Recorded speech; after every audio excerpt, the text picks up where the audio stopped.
Kita kasih tepuk tangan dulu untuk Duku Manis. Paling kurang pemaparannya menggunakan 5W1H ya Ibu ya.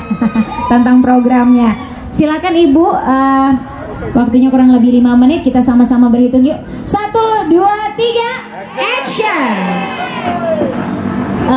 Brand Duku Manis ini adalah sebuah akronim dari bagaimana kita mewujudkan desa yang kuat, maju, mandiri, demokratis, dan sejahtera tentunya. Nah, untuk menuju Duku Manis ini, maka di dalam brand Duku Manis ini ada beberapa kegiatan. Yang pertama yaitu menyediakan regulasi di tingkat provinsi terkait dengan pembinaan dan pengawasan penyelenggaraan pemerintahan desa yang memang merupakan tugas dari pemerintah provinsi sebagaimana amanat Undang-Undang Nomor 6 Tahun 2014 tentang desa. Kemudian dari pembinaan tersebut dilakukan coaching klinik kepada pemerintah kabupaten kota untuk menyiapkan pedoman penyusunan produk hukum di desa. Yang sampai dengan saat ini dari 11 kabupaten kota baru 1 kabupaten yang punya pedoman penyusunan produk hukum di desa. Karena ketidakadaannya pedoman tersebut, maka teman-teman aparatur pemerintah desa, pembentuk peraturan di desa belum punya patron untuk bagaimana menyusun regulasi di tingkat desa. Kemudian dilanjutkan dengan pendampingan oleh pemerintah provinsi dan teman-teman kabupaten kota dengan melaksanakan BIMTEK, pembinaan pembentukan produk hukum desa dalam rangka pengembangan potensi ekonomi lokal. Ternyata dalam pengelolaan sumber daya lokal di desa, itu kewenangan ini sudah diserahkan oleh pemerintah pusat, pemerintah provinsi, dan pemerintah kabupaten kota. Tapi sampai dengan saat ini belum ada satupun desa dari 1.240 desa di Provinsi Maluku menyiapkan regulasi terkait dengan bagaimana mengelola potensi ekonomi lokal. Nah, oleh sebab itu dengan brand Duku Manis dan alhamdulillah pada minggu kedua bulan November ini dengan piloting di Kabupaten Kepulauan Tanimbar telah menghasilkan 11 peraturan desa terkait dengan pengembangan potensi ekonomi lokal, dan alhamdulillah ada 2 desa yang telah membuktikan bahwa dengan adanya regulasi sudah punya pendapatan asli desa sendiri di luar dana-dana transfer yang memang sudah merupakan rutin diberikan oleh pemerintah. Oke, baik. Sekali lagi tepuk tangan dulu untuk Duku Manis. Masih ada waktu tersisa, masih ingin digunakan Ibu? Sudah pas. Baik. Saya lanjut lagi ke selanjutnya. Dari tekadmu lantas berproses ya Bapak ya? Iya betul. Boleh? Siap. Kita hitung sama-sama yuk. 1, 2, 3. Action. Oke, baik. Assalamualaikum warahmatullahi wabarakatuh. Shalom. Baik, kenapa kita ngambil judul dari Rumah Sakit Haulusi, tekadmu lantas berproses. Jadi begitu kita masuk ke dalam, kita lihat kenapa Rumah Sakit Haulusi yang sama-sama kita cintain di provinsi ini agak sedikit stagnan ya, kalau menurut pandangan kami di dalam. Kemudian awalnya saya duduk, saya lihat, loh kok tidak ada promkes di situ. Setelah tidak ada promkes, saya analisa, saya lihat staf-staf saya nih, rupanya ada sarjana S2 saya itu ada promosi kesehatan. Loh, ini kenapa nggak diberdayakan? Nah, kemudian saya panggil, saya duduk, kemudian ada Bu Emi. Nah, saya angkatlah beliau jadi kepala instalasi dari promosi kesehatan. Nah, ini kan sangat sayang ya, nggak kita berdayakan dari dulu. Kemudian beliau ini hadir di belakang. Nah, kita bikin SK. Setelah itu Bu Emi sebelah. Bu Emi. Nah, ini beliau, tepuk tangan tuh beliau. Nah, kemudian setelah kita rapat, barulah kita susun program apa yang harus kita lakukan pertama. Kemudian dari banyak masalah yang harus kita hadapi, memang menurut kita setelah kita ngambil time-nya, memang promosi untuk memajukan rumah sakit. Nah, kemudian kita suruh pilih sama beliau mana yang harus kita datangin. Pertama kita datangin ke Tial. Ternyata benar. Di Tial itu tidak kenal rupanya yang mana rumah sakit umum RSUD Haulusi. Saya aja terkejut. Luar biasa, di Tial aja tidak tahu. Bayangkan, Tial yang hanya berapa kilometer Bu Elmi dari sini ke Tial itu? Mungkin 25-30 kilo ya. Tetapi dengan apa namanya ya, dengan tim kita yang begitu kompak, alhamdulillah teratasin. Kemudian habis itu kita masuk ke Benteng. Kebetulan pula di Benteng itu kepala dinas kesehatannya kebetulan tim kita yang ikut dengan di PKN kita ini ya, alhamdulillah berjalan bagus. Kemudian Tial, mereka semua itu dari tim yang kita lepas di lapangan. Saya hanya ikut mendorong saja. Kemudian setelah itu kita melihat ini ada kayak satu fenomena batu. Kenapa makanya kita ngambil logonya itu batu? Karena batu ini memang kalau nggak kita dorong, bekerja sama dan terus menerus, itu nggak akan mungkin bergerak. Nah, jadi setelah kita duduk kita lakukan yang kedua di Benteng, kemudian yang paling sangat berkesan itu pas kita melakukan ke Namrole dengan Namlea ya. Kemudian memang orang-orang yang ke sana kebetulan belum pernah. Jadi kita salah action ya. Salah action, seharusnya Bu kita ke Namrole dulu. Jadi kita pulang ke Namlea, ternyata kita salah karena sama-sama nggak pernah ke sana. Ujungnya kita ke Namlea dulu. Begitu habis Namlea kita ke Namrole, ujungnya pulang ke Namlea lagi. Jadi alhasil alhamdulillah 2 hari sakit semua Bu. Nah, jadi memang itulah kenyataan yang harus kita hadapi. Cuma saya luar biasa, saya lihat RSUD Haulusi ini punya semangat juang yang sangat tinggi. Yang dari awal saya yakin ini anak-anak akan bisa bekerja sama. Alhamdulillah bisa kita dengan kerjasama teamwork yang sangat bagus, bisa mudah-mudahan Rumah Sakit Haulusi dengan jangka pendek ini bisa teratasin permasalahan-permasalahan yang kita hadapi. Mudah-mudahan dengan berkat dukungan daripada Pak Gubernur, dengan Pak Wakil Gubernur, dengan ibu-ibu para asisten semuanya yang ikut terlibat di dalamnya, mudah-mudahan Haulusi kita ini lebih jaya ke depan. Bravo, Assalamualaikum warahmatullahi wabarakatuh. Jadi proyek perubahan yang kami angkat itu tentang cek wasit, cegah konflik lewat sistem digital. Latar belakangnya yaitu bahwa Maluku, kita tahu bersama, mempunyai latar belakang kelam tentang konflik sosial. Yang kedua, kita belum dapat memetakan daerah-daerah rawan konflik di Provinsi Maluku secara update dan akurat. Yang ketiga, kita belum memanfaatkan teknologi informasi secara maksimal.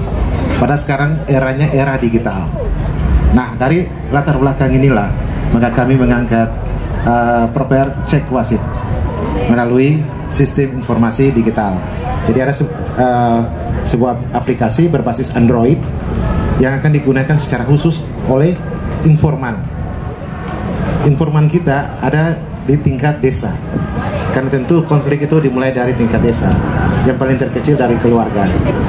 Nah, informan-informan ini yang hanya diberi kepercayaan untuk mengendalikan atau mengoperasionalkan aplikasi ini. Jadi tidak sembarang orang.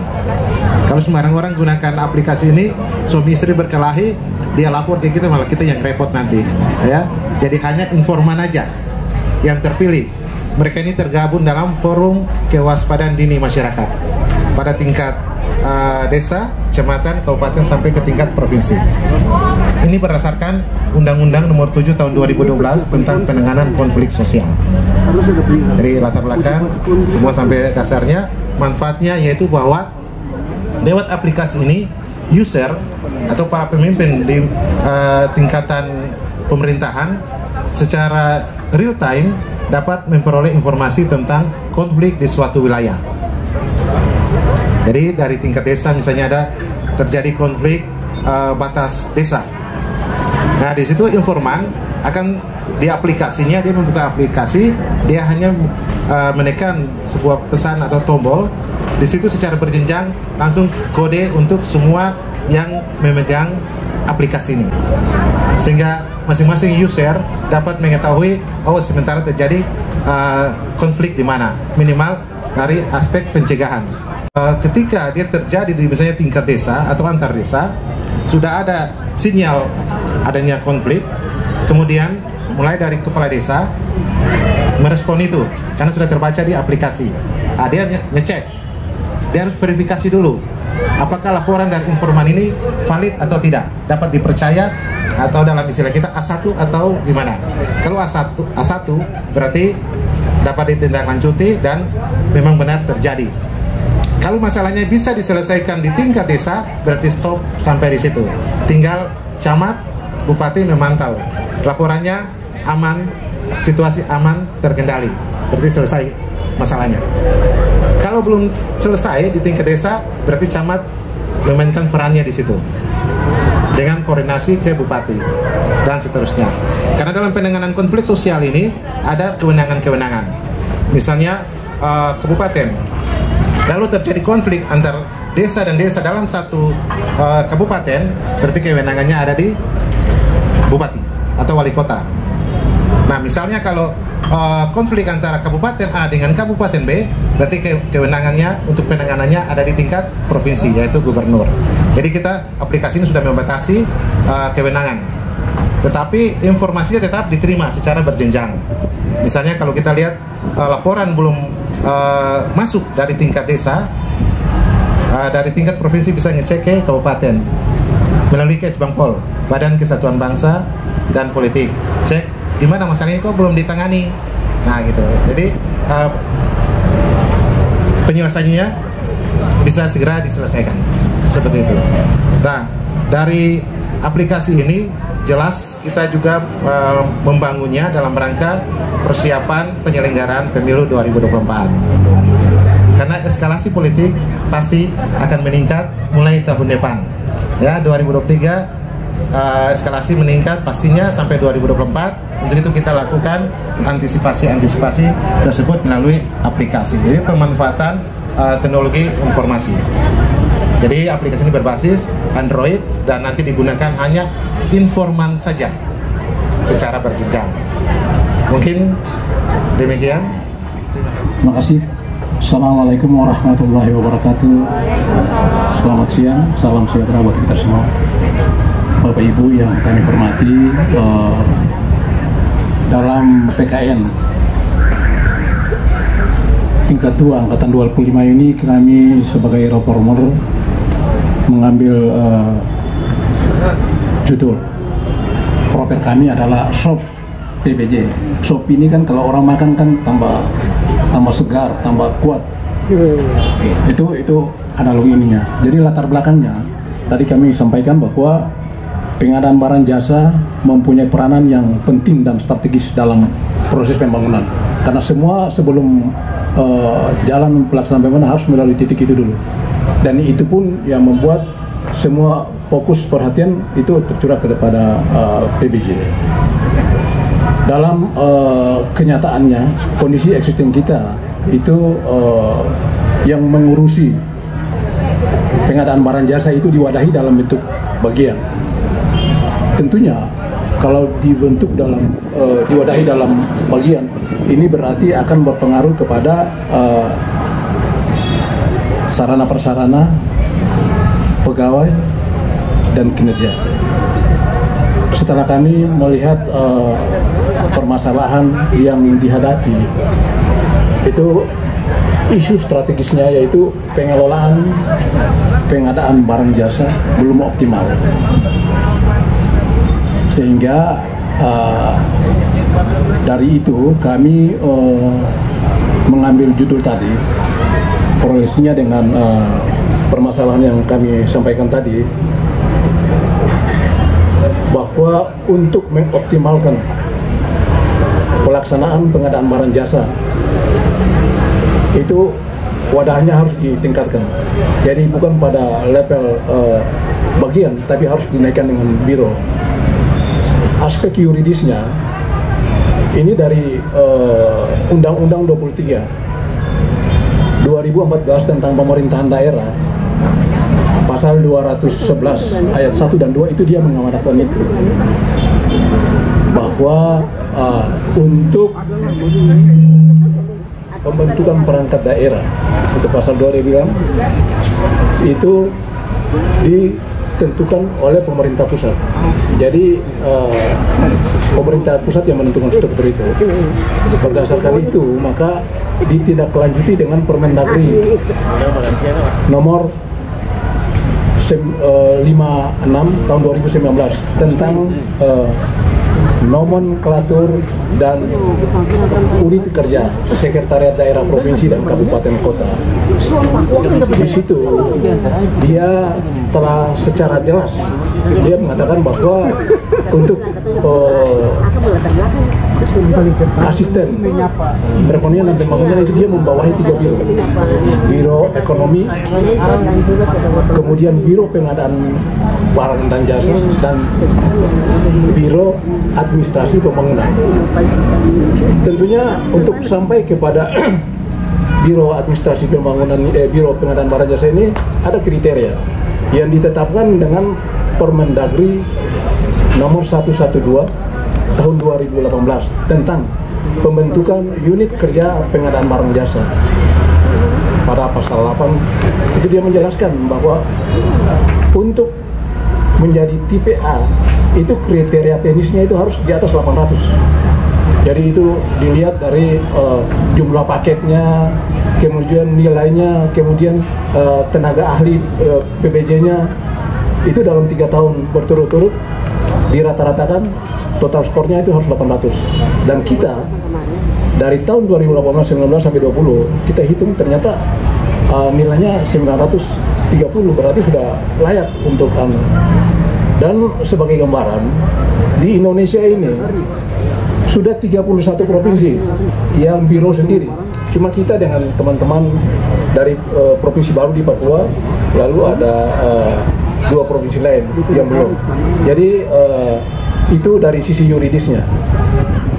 Tentunya dengan dijadikan biro, ini akan dengan sendirinya akan mengikut SDM-nya pasti nambah. Setelah dikonsultasikan dengan Kementerian Dalam Negeri, itu biro pengadaan barang jasa ini dia ada 3 bagian. Setiap 3 bagian itu dia membawahi 3 subbagian. Berarti ada 9 eselon 4 setelah itu dan 3 eselon 3. Dengan adanya penambahan pegawai yang nanti bisa dari mutasi ataukah itu nanti dari kepegawaian yang mengisi, ini dengan sendirinya akan membuat tenaga di dalam tambah banyak, dan ini akan berdampak terhadap pelaksanaan pengadaan program kegiatan-kegiatan pengadaan barang jasa. Sehingga kami harapkan dengan adanya biro pengadaan barang jasa ini berarti kinerja dan kualitas kerjaan dari teman-teman pengadaan barang jasa ini akan lebih baik, dan juga biro ini akan menjadi pusat unggulan pengadaan barang jasa secara provinsi Maluku. Mungkin itu secara